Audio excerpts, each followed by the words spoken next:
Okay, imagine this. Plugging your brain straight into a computer. No keyboard, no mouse, just your thoughts running the show. That's like pure sci-fi, right? But brain-computer interfaces, BCIs, they're very real and moving incredibly fast. And someone you might know from gaming, Gabe Newell from Valve and Steam. He's deep in this, but maybe not how you'd expect. Yeah, his company, Starfish Neuroscience, it's taking a pretty different path than someone like Elon Musk's Neuralink. So we've been digging into the sources, trying to figure out what this all means for technology, and maybe even for you. Welcome to this deep dive. We've got a stack of material here, research reports, news articles, all about BCIs. Our job today is basically to sift through it and pull out the key stuff. You know, where the tech is now, the different strategies, and what might be coming next. So let's start with the basics. What exactly is a BCI, according to the sources? Fundamentally, it's a direct link.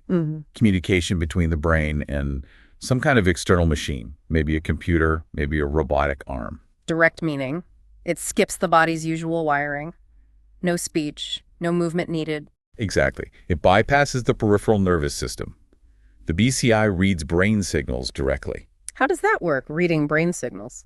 Well, your brain activity generates tiny electrical signals. BCIs use sensors to pick those up. Okay, pick them up and then... And algorithms, often, AI these days, interpret those signal patterns. They translate them into commands for the device. And the sources talk about two main ways to get those signals right, invasive and non-invasive. That's the big divide. Non-invasive usually means electrodes on the scalp, like an EEG cap. Easy to use, no surgery. But the signal isn't great. Right, the skull kind of muffles and blurs things. So lower resolution, less data. Which leads to the other option, invasive. Yeah, surgery.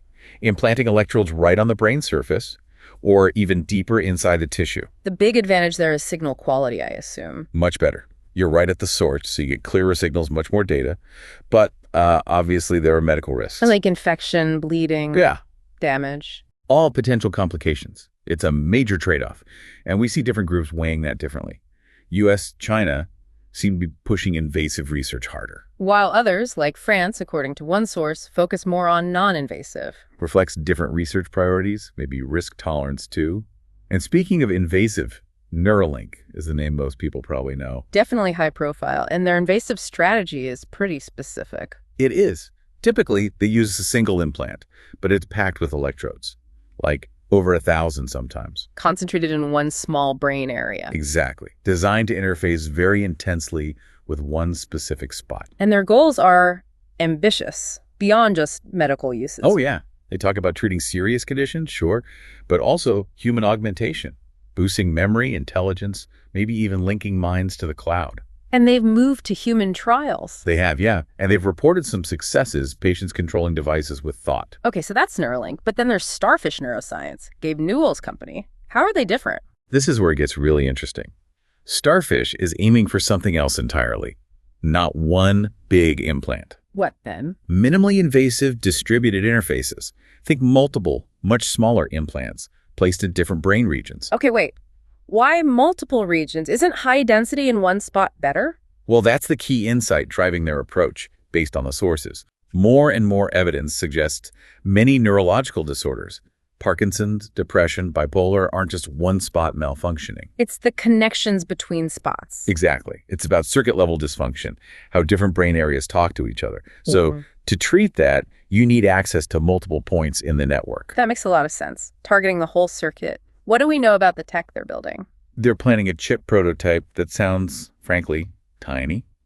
2 by 4 millimeters. Wow, that's small. And ultra-low power, just over a milliwatt, which is key for their goal of making it wireless and battery-free. Battery-free? How? Presumably powered wirelessly, maybe induction.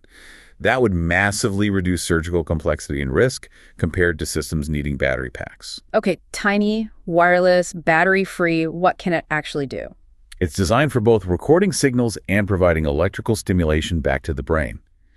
With 32 connection spots, 16 channels, and even some on-chip processing. Processing on the chip itself to handle the data. Right, helps manage the flow before sending it out wirelessly. And when might we see these? The timeline mentioned is late 2025 for the first chips.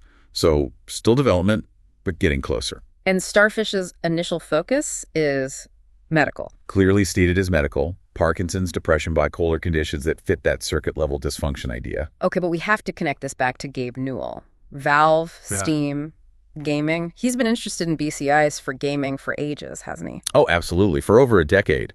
He's talked about BCI potentially being, I think he called it an extinction-level event for entertainment that doesn't adapt. Strong words. And Valve itself has been experimenting. Yeah, quite openly since around 2019. Looking beyond meat peripherals, as he puts it. Meat peripherals, like keyboards and controllers. Exactly. They collaborated on that Gallia headset concept, a wearable BCI for VRR. The sources say it could read and write to the brain, plus track EEG, heart rate, eye movement. Reading and writing, so influencing the player's experience directly. That seems to be the idea. They even ran tests, like adjusting game difficulty in Alien Swarm based on the player's measured arousal level. Whoa, so the game literally responds to how you're feeling. Precisely. The vision is much faster input, way more complex commands than buttons allow, and crucially, tapping into your internal state emotions, focus. Imagine truly adaptive games. Games that personalize themselves to your cognitive or emotional state in real time. It's a pretty radical shift. Now, the sources are clear. BCI implants for gaming are still science fiction right now. Right, but Newell's involvement keeps that possibility simmering, doesn't it? Even if Starfish starts medical. For sure. It's definitely something people are watching. And Starfish and Neuralink aren't the only ones, are they? The sources mention others. No, it's a growing field. Synchron has a less invasive approach using blood vessels. Precision neuroscience is another key player. Lots of different angles being explored. But across the board, there are still huge hurdles, technical challenges. Massive ones. Getting safe, reliable, high-resolution signals long-term without opening the skull is tough. Making implants tiny and stable in soft, moving brain tissue. And the data. You mentioned the volume. Huge amounts of data. Managing that, processing it efficiently, plus the body's immune reaction to foreign objects, its complex engineering and biology. And then there are the ethics. The sources really emphasize this, especially around enhancement. That's a central debate. Using BCI to repair lost function, health paralysis, blindness, versus using it to augment abilities beyond the norm, like boosting memory or intelligence. And the concerns about augmentation are? Well, the potential for a societal divide, augmented versus non-augmented humans. Huge questions about privacy, who controls your neural data. Yeah, that's sensitive data. Extremely. Then there are practical issues. Patient willingness for surgery, the enormous cost of development, insurance coverage, regulation. It's a minefield. Some sources even suggest we need a global conversation, maybe even a pause on non-medical augmentation. It highlights how serious these ethical questions are becoming as the tech gets closer to reality. Okay, so let's wrap this deep dive up. The BCI field is moving fast. Different players, different strategies. Yeah, you have Neuralink, prominent, invasive single implant, big goals including augmentation. And then Starfish, Gabe Newell's venture, taking that different tack. Minimally invasive, distributed, focusing on brain circuits initially for medical use. But with Newell's background, that gaming potential is always there in the background. The potential benefits for medicine are huge, clearly, but massive technical challenges remain. And these really profound ethical questions about enhancement, privacy, what it even means to be human, they need answers. So here's a final thought, something one source hinted at. If this tech eventually lets us, say, dial up our focus or tweak our mood directly, how does that change you? What does self even mean then? That concludes this deep dive into brain-computer interfaces, Neuralink, Starfish, and Gabe Newell's role in it all. We hope exploring the sources gave you some real food for thought on this incredibly fast-moving field. This was a deep dive from Le Podcast de Philippe. And if you found this interesting, please do help us reach our goal of 1,000 subscribers. Your support really makes these deep dives possible. Thanks for listening.